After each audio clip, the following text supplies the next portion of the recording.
ehk siis meile on antud mingisugune funktsioon. Leidke selle funktsiooni ekstreemumkohad ja määrake nende liik. Okei, ma sukeldan kohe sisse. Ehk siis ma ei tea. Jah. Leidke, noh, esimene punkt ja esimene ehk siis ekstreemumkohad. Ekstreemumkohtade leidmiseks mul on vaja leida selle funktsiooni tuletis ja panna see võrduma nulliga ja lahendada see võrrand. Ehk siis see funktsioon, et sellest tuletist leida, siis ma avan enne sulud. Siis saame nagu tuletist mugavalt leida. See tuleb siis 2x ruudus ja kolmandik x ruudus. Miinus või? Jah.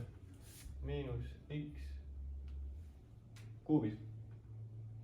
Kolmandik. Nii. Ja nüüd selle sama funktsiooni tuletis. Tuletamine on siis siuke tore asi, kus vaata integreerimine ja tuletamine on nagu vastassuunalised protsessid. Integreerimise käigus aste muutub kogu aeg ühe võrra suuremaks, aga tuletamise käigus aste muutub kogu aeg ühe võrra väiksemaks. Ehk see on nagu tagurpidi. Hetkel siin astme tõstame siis ette, tekib 2 korda 2 siia. 2 korda 2. Ning sellest astmest lahutame ühe maha, ehk siis jääb 1. Ja selle x-iga siis täpselt sama lugu. Aste tuleb ette, 3x ja ühe võtame astmest maha, jääb 2 ja 3-ga. Nii, ja siin saab natuke lihtsamaks seda asja teha. 4x ja miinus, siis noh, need 3 saab maha taandada.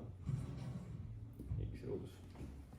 No davai, õnneks on hästi lihtne see tuletis, mida panna nulliga võrduma. Ehk siis panen selle tuletise siis nulliga võrduma. 4x miinus x ruudus võrdub nulliga. Davai. Ruutvõrrand. Aga mitte see halb versioon ruutvõrrandist, sest hetkel ta on mitte täielik. Seega ma saan võtta x-i lihtsalt sulguda ette ja saan öelda, et tänu sellele x-ile on esimene lahend 0 ja tänu sellele x-ile on teine lahend 4.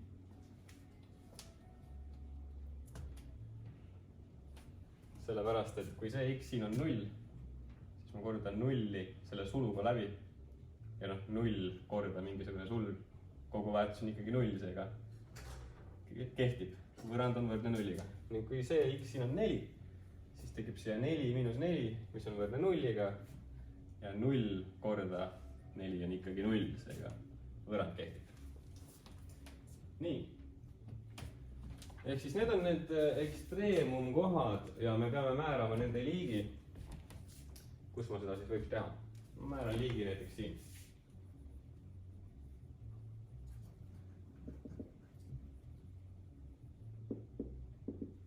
Määran liigi. Mida tähendab üldse määran liigi?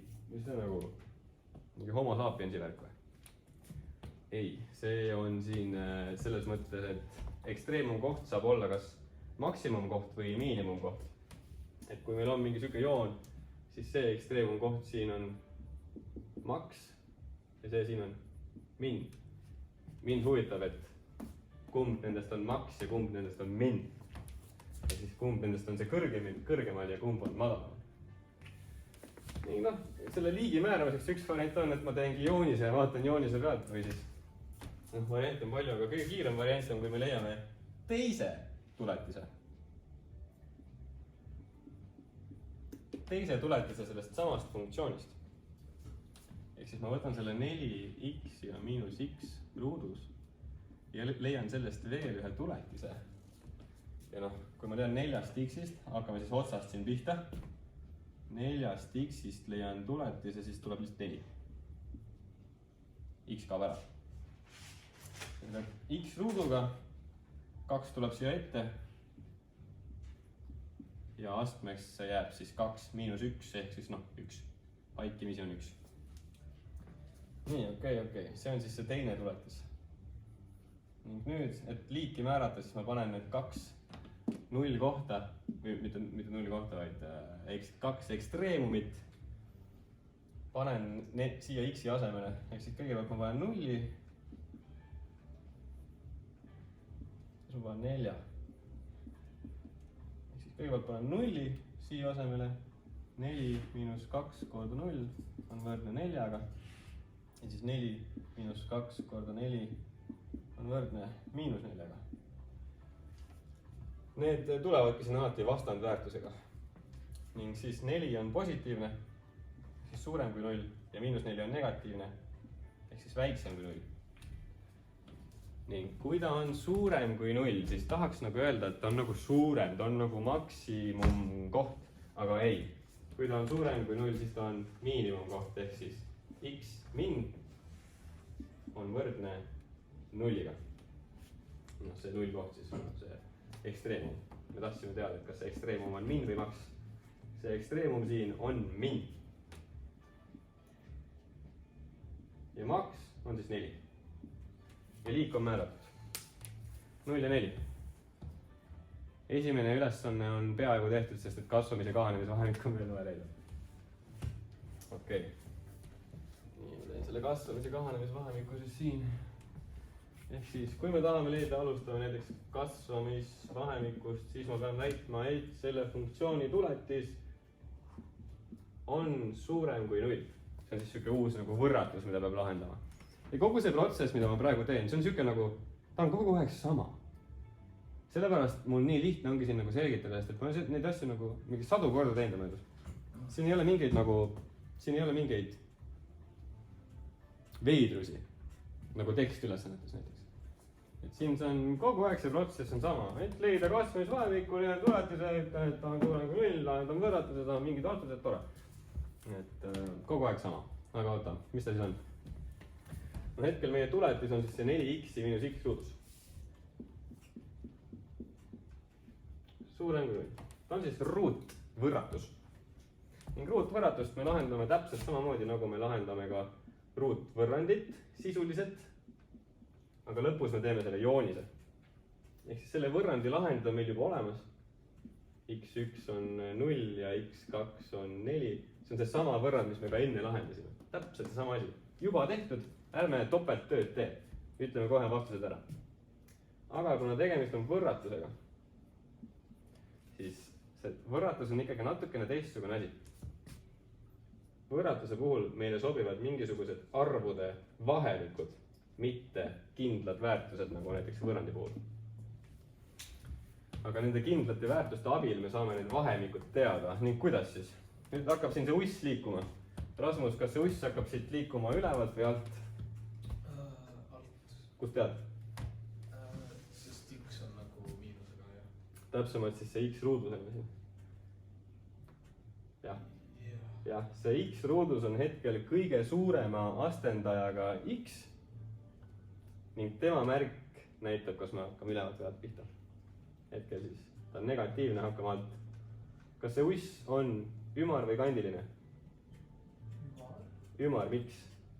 Sest ta tuleb kriipsu selle juures. Jah, täpselt nii. Siin on tavaline suurem märk, mitte suurem võrdub. Et tal ei ole seda võrdusmärki siin juures. Seega 0 ise ei ole kaasa arvatud. Ja see uss hakkab minema, läheb läbi. Läheb läbi nende kahe pinna ning kus kohas on see vahemik siis suurem kui 0. Missugune piirkond meile siin on laiki? See, mis jääb nagu, mis mõtlen nagu, see on nagu selle 0 ja 4 nagu see, mitte nagu selle vahe, vaid nagu üleval. Ja lihtne on mõelda, et üleval, et me otsime 0-st suuremat ja 0-st suurem on alati üleval. Mõelge, et siin on nagu üks y-telg ka, vaata. Ning y-telje siis 0 väärtus on x-telje peal, on ju. Ning meie funktsiooni tuletis on siis ta on suurem 0-st siis, kui ta on üleval pool. Hetkel siis see kotib meid. See ala kotib. Kui me oleme juba siin, siis see funktsioon on negatiivne. ja see meid ei koti kasvamisvahemiku puhul. nii, ehk siis siin x kuulub hulka 0 ja 4 ja pah, mis ongi siis meie kasvamisvahemik. see ongi meie kasvamisvahemik. ainult üks kasvamisvahemik, ma olen nukker. aga tundub nii. ja kahanemisvahemikuga on siis täpselt vastupidine lugu. et kui me tahame siin nüüd kahanemisvahemikku leida, siis me väidame, et selle funktsiooni tuletis on väiksem nullist. ning ärme hakka nüüd seda protsessi kõike uuesti tegema. me juba selle võrratuse niipidi lahendasime ära. teistpidi see lahenduskäik näeb praktiliselt samasugune välja. seega loeme need vastused siit. ehk siis, kui me tahame nüüd nullist väiksemaid väärtuseid kahanemisvahemiku jaoks, siis missugune piirkond meid siin kotib? pärast 0 ja enne 0. jah, selle asja jaoks meid kotib see alumine osa. ehk siis hetkel see x kuulub hulka siis miinus lõpmatus kuni 0 ning 4 kuni lõpmatus. ehk siis ta kahaneb kahes vahemikus. seega kahanemisvahemik on meil, esimene kahanemisvahemik on siis miinus lõpmatus kuni 0 ja teine kahanemisvahemik on 4 kuni lõpmatus. ma tahaksin näha, et kas see ka nii on. võtab kevaküna lahti. nii, mis see funktsiooni poiss meil on? 2x ruudus miinus x astmes 3 jagatud 3-ga. siin ta meil on. nii, kas siis need vastused, mis me saime, rahuldavad seda funktsiooni iseloomu või? mis meil olemas on? meil on olemas ekstreemumid, miinimum ja maksimum. ehk siis miinimum ekstreemum on tema siin, see 0 klapib, see on tõesti see nagu alumine nii-öelda ots. maksimum ekstreemum on see ülemine ehk siis 4 klapib. ning kasvamisvahemik on 0-st 4-ni. ta kasvab kuni 4-ni, klapib. ja 2 kahanemisvahemikku ehk siis esimene kahanemisvahemik on miinus lõpmatusest 0-ni, hakkab siit miinus lõpmatusest pihta, kahaneb kuni 0-ni. ja järgmine kahanemisvahemik on siis 4-st lõpmatust ehk siis siit alates x-i 4-st kahaneb kuni lõpmatusse, läheb aina väiksemaks. seega, kas see mitte ei ole nagu lahe? kas seda joonist saaks teha parabooliga ka põhimõtteliselt? noh, seda joonist teha. jah. saab, ta nagu tegelikult ta ongi. aga ta on lihtsalt nagu lihtsustatud variant, vaata. ta on siuke nagu mudel, mis kirjeldab, et kus kohas ta on ülevalpool x-telge ja kus ta on all. aga sa võid nagu mõelda, et ta on parabool, jah, ta ongi. ning nagu mulle räigelt meeldib, et see on haige, et tuletisega saab selliseid trikke teha. et me saame näha, et kus kohas ta kasvab ja kus ta kahaneb ja kus ta on minimaalne ja kus ta on maksimaalne, see on nagu lahe. et ma mäletan, mulle funktsiooni uurimise teema juba gümnaasiumi ajal ka meeldis, siiamaani meeldib. et kahjuks seda. kuidas teil ajaga on, kas teeme lõpuni selle ülesande või lõpetame ära täna? lõpetame ära või? siis lõpetame. kahju. ma tahtsin teha veel. see on hea ülesande. kas ei ole mitte lõbus siis? kuidas teil läheb? okei, teeme. Teeme või? Davai. Ehk siis see viimane asi. See on natukene, noh, ta on lahe. Oota, aga ma siis kustutan midagi siis ära. No ma kustutan kõik ära.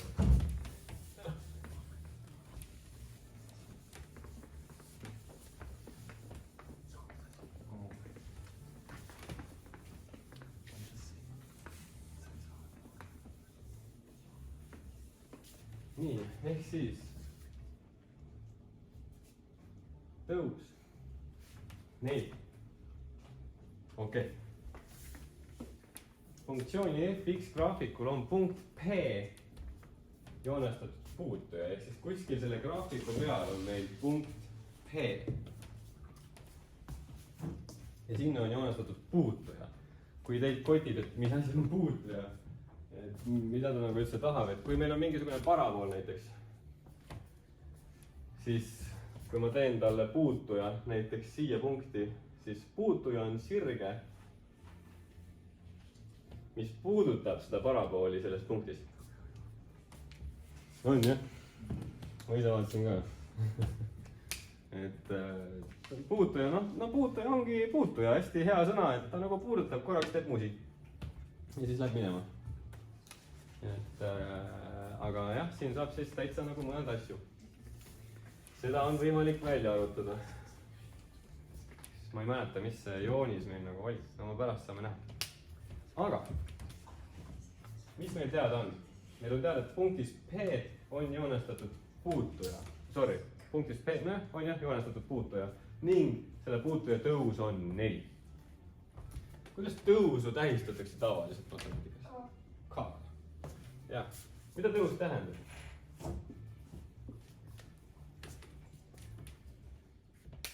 Sirge puhul. See on siis, kui mainitakse tõusu, siis räägitakse sirgest. Seda mainin üles. Tõus. Tõus lühidalt tähistab seda, et kas see sirge on meil tõusev või langev. Ehk siis hetkel, kui tõus on 4, siis ta on nagu päris siuke, nagu päris järsk. Ta on nagu päris järsu tõusuga ülesse. Oletame, et see on siis 4 näiteks, K4. Aga kui tõus oleks näiteks, ma ei tea, langev siuke, siis tõus on siin -1. Ja siis kui tõus on positiivne arv, siis on tegemist sellise tõusva sirgega. Ning mida suurem number ta on, seda järsem see tõus on. Ehk tõus kirjeldab seda, et kui palju see sirge, mis nurga all ta nagu tõuseb ja kui palju ta langeb. Ja kui tõus on 4.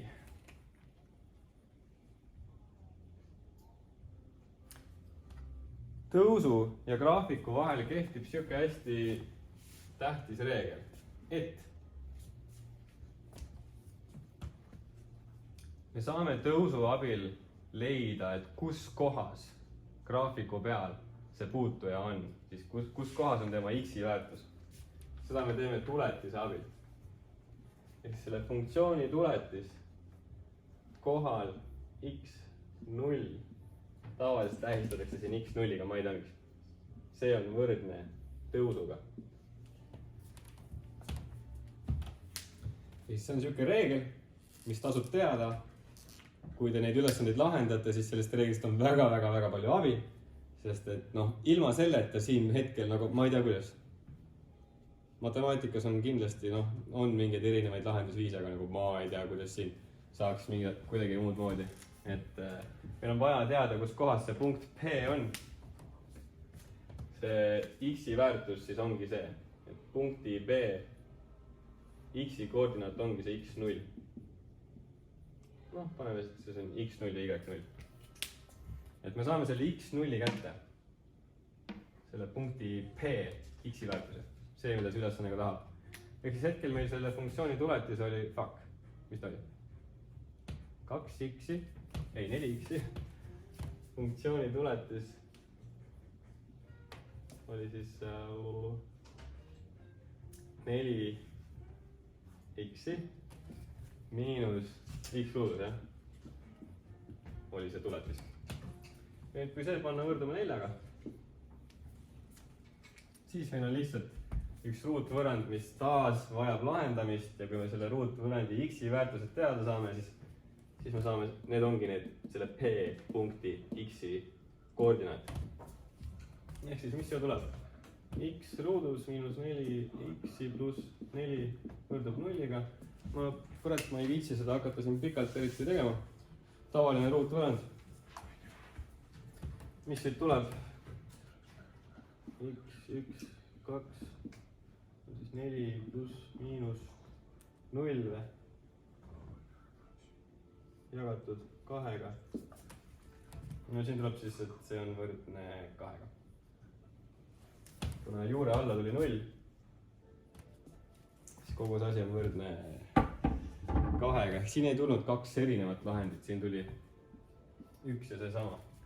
see 2 ongi võrdne selle x0-ga. seega P punktis x-i koordinaat on 2. kui meil on x-i koordinaat teada, siis mis on y-i väärtus selles funktsioonis?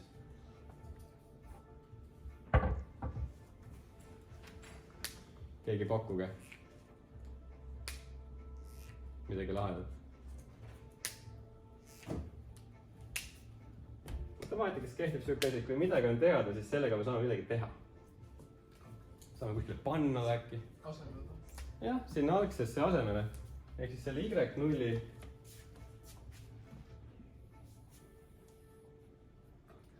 y0 me saame teada siis, kui me paneme selle x0 algsesse funktsiooni asemele ja saame teada, kus see P siis nagu y-telje peal ka asub. ehk siis mis ta siin tuleb? noh, 2 ruudus, 4, 2 miinus kolmandik korda 2. kas ta tuleb midagi ilusat meile?